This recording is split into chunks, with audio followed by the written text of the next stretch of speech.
Of explosions have rocked the capital Damascus. This, as one of the main rebel backers, Washington, has called for a complete shake-up of the Syrian opposition, revealing plans to hand greater influence to militants on the front line. Syria has various militias fighting Assad, many of which have been infiltrated by radical Islamists linked to al-Qaeda. But nonetheless, Secretary of State Hillary Clinton said the US no longer sees Syria's National Council as a leading opposition force anymore because of its lack of support on the ground. Well, the exile group said it is planning to base itself inside Syria in an attempt to prove its relevance. Is it too late or not? Well, the US administration is already suggesting names to represent a new leadership, taking over a major role from the SNC. Let's pick this apart a bit more with Adrian Salbucci, international consultant and author. He's on the line from Buenos Aires. Hi, Adrian.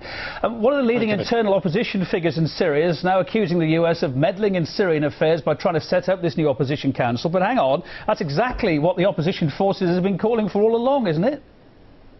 Well, absolutely. And, what we're seeing now is that the tactics of the United States, or the strategy of trying to support specific organizations like the Syrian National Council, are starting not to work. Syria is turning out not to be like Libya, not to be like Egypt, not to be like Iraq, for example, which were more easily manageable. Undoubtedly, the Russian presence behind Syria has a lot to do with this, but the Syrian National Council, in a way, was directed by the Western powers. Let's not forget that their chief of foreign affairs, Basma Kodmani, attended the Bilderberg conference only 3 months ago. She seems not to be doing her job, and they're sacking her.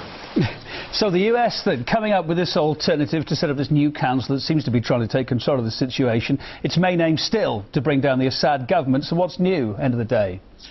Well, I think what we're going to see is even more violence in Syria, because in the case of Syria, Obama, for example, has specifically said Assad must go. Mitt Romney has said that he would be giving anti-tank and anti-aircraft weapons to the so-called opposition, the guerrilla opposition, the terrorist opposition. Secretary of State Clinton has said the same. So basically what we are seeing is that they have to rev up this entire opposition, this military, these terrorists that are taking over. And again, the United States is definitely going into bed with al-Qaeda once again, the way it's been doing with the CIA, MI6 and Mossad have been in bed with al-Qaeda, because al-Assad is just not being toppled as quickly as they expected. Let's talk about the SNC, the Syrian National Council, outraged with the US. It's only going to have 15 seats in this new 51-member opposition council. OK, the finger pointing goes backwards and forwards, but it begs the question, shouldn't the first priority be to stop the fighting and impose a ceasefire in Syria, while the US has prompted this political battle instead?